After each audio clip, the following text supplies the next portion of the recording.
A los organismos que necesitan comer a otros organismos para obtener energía y sobrevivir, se les conoce como depredadores. Y a los que son consumidos por los depredadores, se les conoce como presas. Muchas veces, la imagen de un animal devorando a otro nos resulta escalofriante. Pero lo cierto es que se trata de interacciones normales dentro del reino animal. El hecho es que el ser humano también es parte de esa cadena alimenticia. Y de la misma manera en que lo hace cualquier otro ser vivo, el ser humano debe trabajar para comer, y comer para trabajar y vivir. La pregunta es, ¿cómo nos relacionamos con individuos de nuestra misma especie? ¿Cómo interactuamos entre nosotros? Podemos decir que se dan, entre nosotros, relaciones de dominación equivalentes a las que el depredador tiene con aquellos organismos que le sirven de alimento. ¿Tenemos la oportunidad de construir nuestro futuro? ¿O el final está escrito y condicionado por el ADN con que nacimos? ¿Será que los ricos, los talentosos, los atractivos, los que están en la punta de la pirámide social, son, en realidad, los depredadores de nuestra propia especie? Intentaremos averiguar qué es lo que nos deja, a un lado de la cadena alimenticia, o al otro.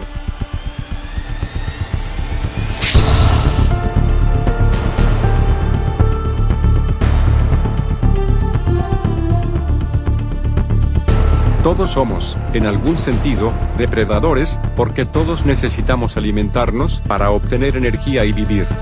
Pero algunas teorías indican que ciertas condiciones de vida y características personales determinarían de manera absoluta el destino de una persona. Aquellas cualidades que nos fueron dadas sin que hiciéramos nada para merecerlas, como la belleza o el talento.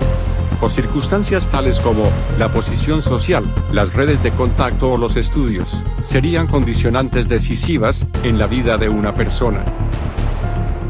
La teoría de Darwin acerca de la selección natural hace también una contribución biológica a esta hipótesis.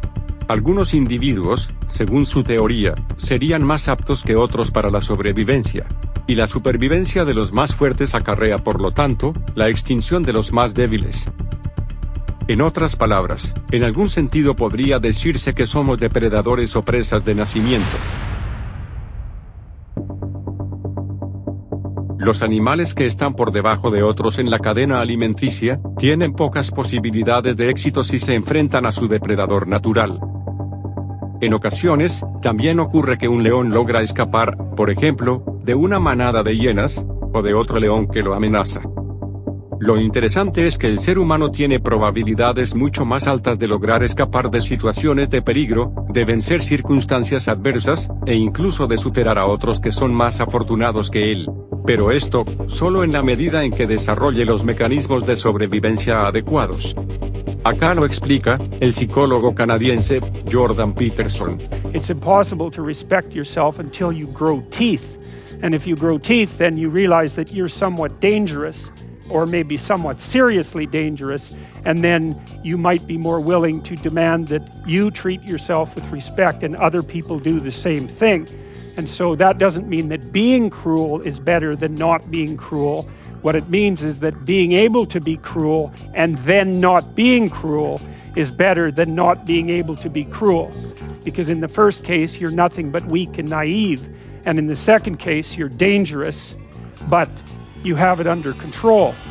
Lo que Peterson afirma, en el fondo, es que las personas deben tener capacidad de daño. Esto no con el ánimo de causar daño, sino, precisamente, de evitarlo. Porque es un hecho que, a lo largo de la vida, enfrentaremos a individuos cuya conducta tenderá a ser abusiva, o nos encontraremos en situaciones indiscutiblemente difíciles. En todo caso, cualquier persona que quiera progresar en la vida tiene que replicar algunas conductas del depredador. Obviamente algunas, no todas. Porque metafóricamente hablando, podemos decir que entre los seres humanos hay dos tipos de depredadores, el león y la hiena. Uno, el león, el que yo llamo el león, establece relaciones de liderazgo que son convenientes para él, pero también para su entorno.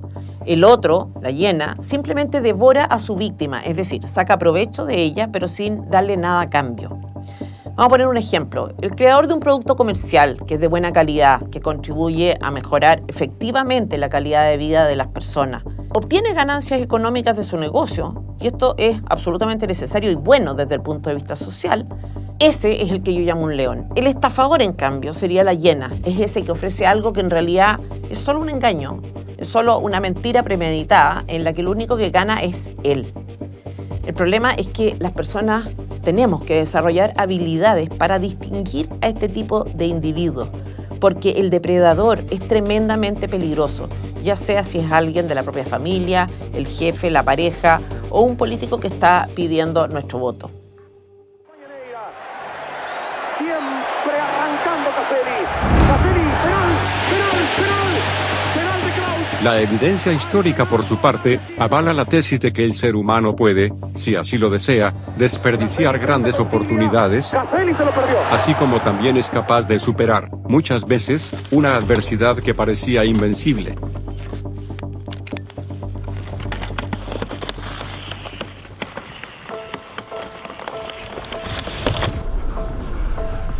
No es garantía de éxito tener ni cosas materiales, ni talento, ni siquiera talento.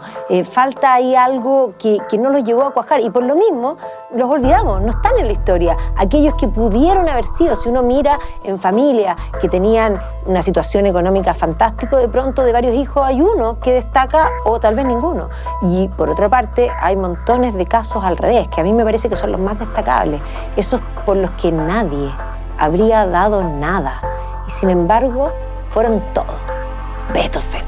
Ese ejemplo es impresionante, porque un sordo puede ser muchas cosas, puede ser político, puede ser pintor, puede ser arquitecto, pero no músico.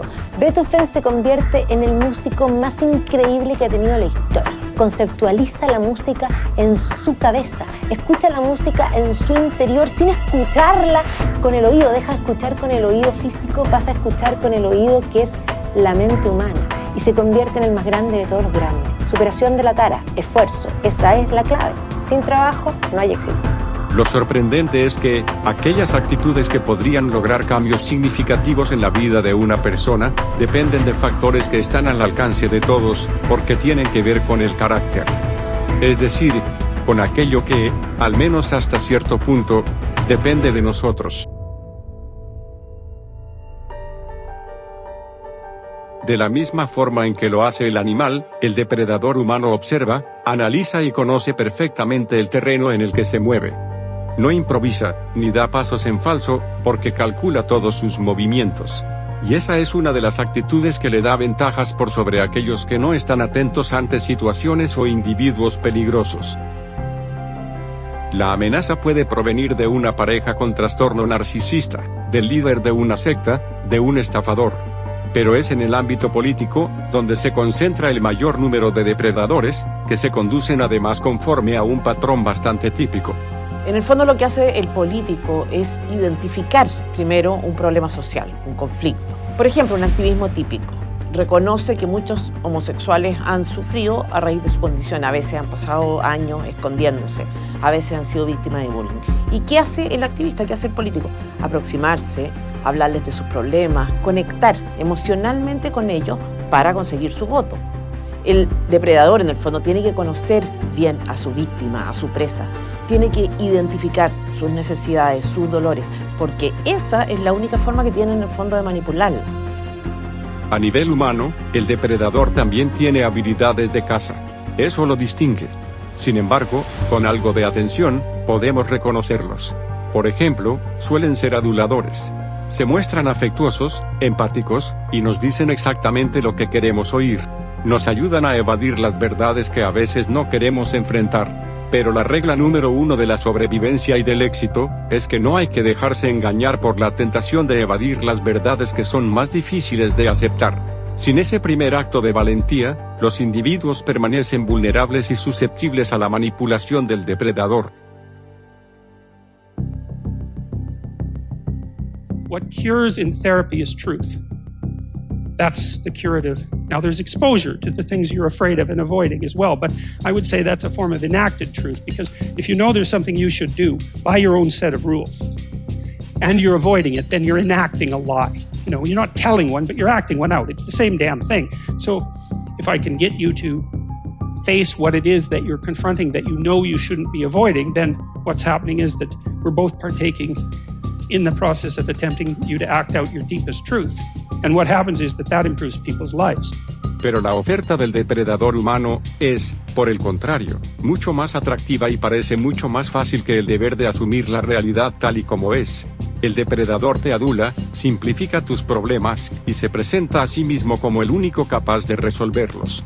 Pero lo más grave, siempre le dice a su presa que ella no tiene responsabilidad alguna en lo que le pasa, ni tampoco posibilidades de hacer, por sí misma, algo al respecto. Todos tenemos problemas, evidentemente unos más graves que otros. Y muchos de esos problemas no tienen que ver con cosas que hayamos hecho o dejado de hacer. Quizá, qué sé yo, no tuvimos la oportunidad de estudiar, quizá no somos especialmente talentosos o tenemos, qué sé yo, pocas oportunidades porque nos movemos en un círculo reducido de personas. El problema empieza cuando nos convencemos de que la única opción que tenemos frente a nuestras limitaciones es la de resignarnos. Porque una cosa es aceptar la realidad, sobre todo eso que no podemos cambiar, y una muy distinta es estancarse. Y empezar a apostar a que pasen o nos pasen cosas buenas de manera milagrosa en la vida, qué sé yo, que algún político cumpla alguna vez con su palabra y nos ayude a progresar, que llegue alguien que nos quiera y encontremos así la felicidad, qué sé yo. No podemos estar paralizados esperando que nos pasen cosas buenas, porque eso no ocurrirá y porque además acabaremos siendo unos amargados. En su ánimo de debilitar y de volverla dependiente, el depredador humano victimiza a su presa. La persuade de que todo lo malo que ocurre en su vida es de responsabilidad de otro, de un tercero, de una persona o un grupo. Y lo más importante, la convence de que ella no debe ni puede hacer nada al respecto. Instalada en esta falacia, la persona piensa que su única opción depende de aquel que le promete un rescate, el depredador.